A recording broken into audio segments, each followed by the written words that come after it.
Welcome to the deep dive. Today, we're tackling something pretty fascinating. We are. It's this ancient Japanese text, the Hotsuma Tsutae. Right, and we're looking at it through the lens of a YouTube video from Tolan Vlog. They presented it as potentially, well, groundbreaking. Yeah, the title was something like Approaching the Core of Japan. It really positions the Hotsuma Tsutae as maybe a key to a hidden history. A hidden history. Okay, that's the hook.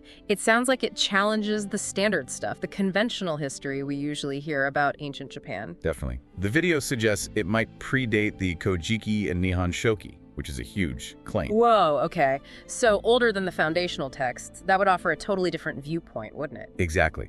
On philosophy, history, customs, the whole early picture. And the video dives into the content, its supposed age, how it was rediscovered. And how it's written. That's another thing. Apparently it's all in song, using this Oshite script. In song, like poetry.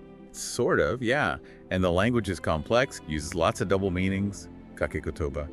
So interpreting it isn't straightforward. Sounds like layers upon layers. And the rediscovery story, that sounds interesting too. Edo period, you said. Rediscovered then, but faced a long struggle for attention. It wasn't immediately accepted. Far from it. And there's that weird modern twist the video mentioned. McDonald's Japan using the script. Yeah, early 2025 apparently. A social media post. Just bizarre, really. An ancient debated script on a fast food post. So strange. Okay, so our mission here is to pull out the key insights from this Tolan Vlog video, help you understand what the Hotsuma Tsutae is supposed to be, why it's controversial, without getting totally bogged down. Right. Let's unpack what the video presents. Starting with this idea that it could, create a split in how we see early Japan. An alternative to the Kojiki and Nihon Shoki. What kind of information does it have that could cause such a split? What's so different? Well, according to the video, it goes deeper into the philosophy, the worldview of the people back then, more than the Kojiki or Nihon Shoki do. So more about everyday thinking, maybe? Or spiritual beliefs? Possibly. And the use of customs, things still around today. The video claims it offers explanations for things that fit really well with local legends across Japan. Ah, okay. So it connects with folklore and regional stories in a way the main chronicles don't. That's the suggestion. Almost too well, maybe. The video kind of hints that this close fit with local stuff might even be why it's viewed with suspicion by some. Like, does it align with established history or just popular tales? I see. And this format, written entirely in song, using Oshite script, 40 chapters. Over 1,700 lines, yeah. And the kakekotoba, the pivot words, are crucial. The video used Hiroda as an example means picked up, but also the place name. So one word, multiple meanings. Decoding that must be a nightmare. Adds a whole other dimension, definitely. Even the name Hotsuma Tsutae itself, the video suggests, has meaning. Ho for fire, su for water, ma for truth or divine. And Tsutae is like to transmit, so transmitting divine truth. That's one interpretation offered, yeah. Yeah. Pretty weighty title. And this text, the video says the preface claims it was presented when? To Emperor Keiko, in the 56th year of his reign. Okay, when would that be, roughly? If you line it up with the standard dates from the Nihon Shoki, the video calculates that to around a 126 AD. 126 AD, wow, that's centuries before the Kojiki. 586 years before. If those dates are right, it's a staggering claim of antiquity. And Emperor Keiko's time. The video mentions Yamato Takeru, military campaigns, Takenouchi no Sukuna. Sounds like a busy, maybe unstable period. Yeah, potentially around the time of the Wakoku Taiso, the great disturbance of Wa. A lot was happening. So why present this text then, in the middle of all that? Good question. The video identifies the presenter as a figure named Udatain.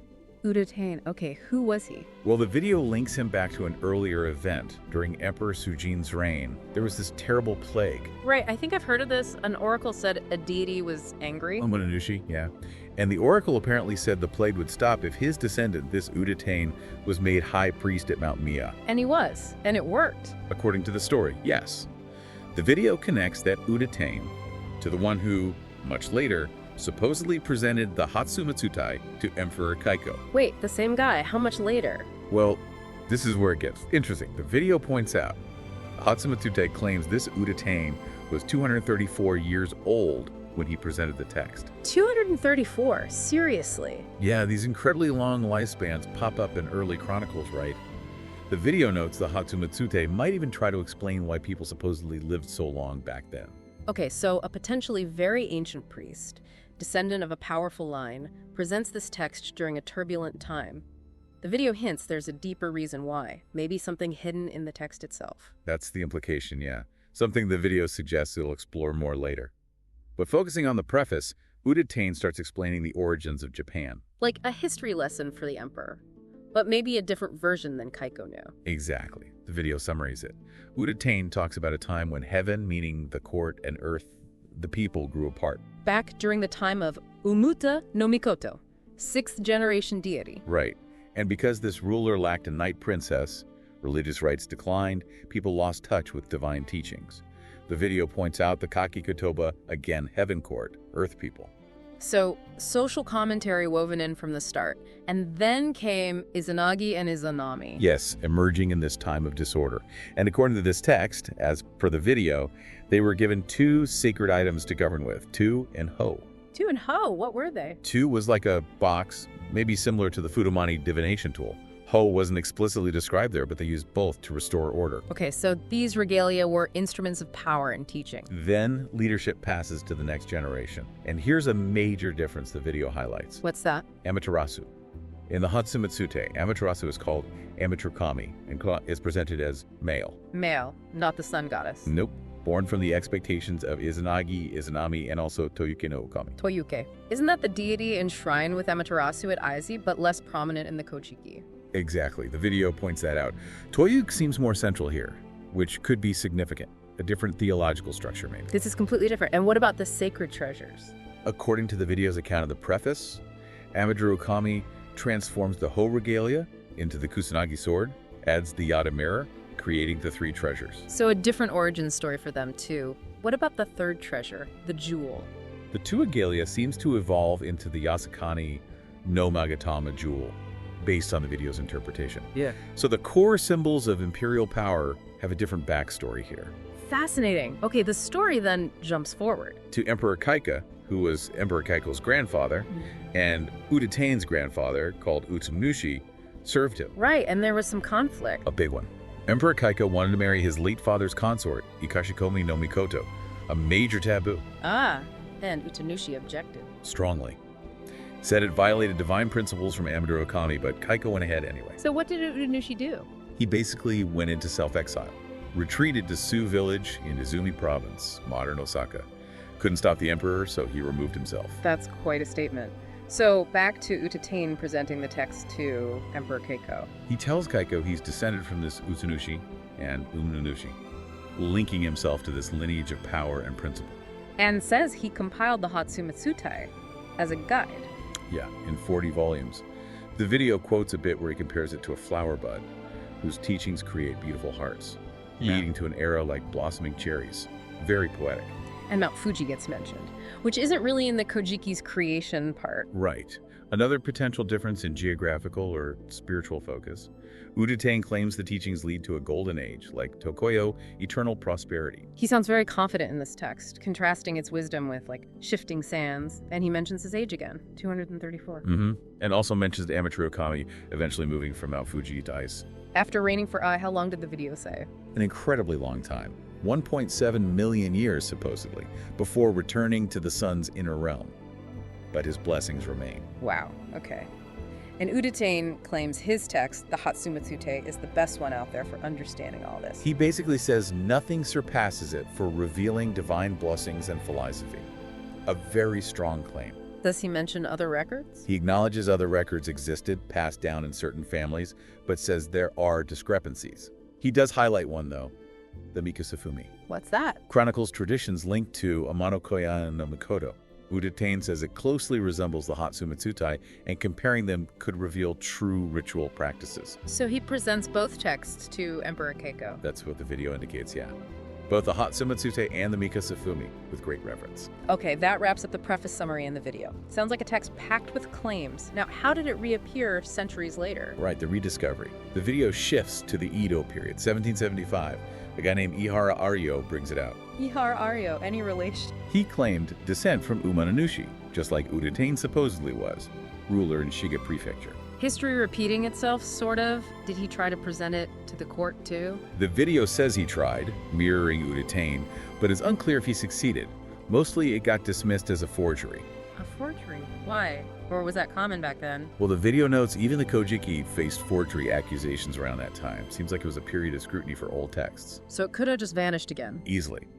But the video credits a Tendai monk, Fuse Chiku, for studying it intensely around then.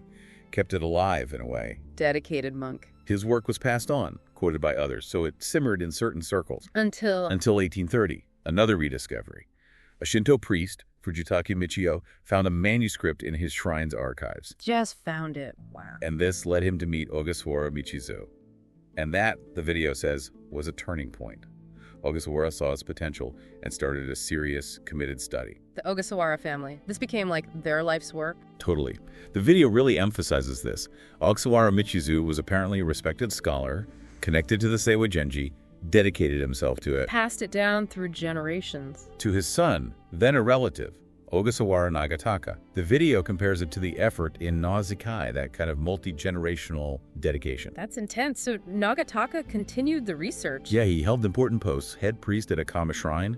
He built on the earlier work, incorporated Fuse Chiku's findings too. They were making progress decoding it. But still not accepted. Was there another attempt to get official recognition? During Nagataka's son's time, big project aimed at presenting it to the court. Looked promising. Knocked down.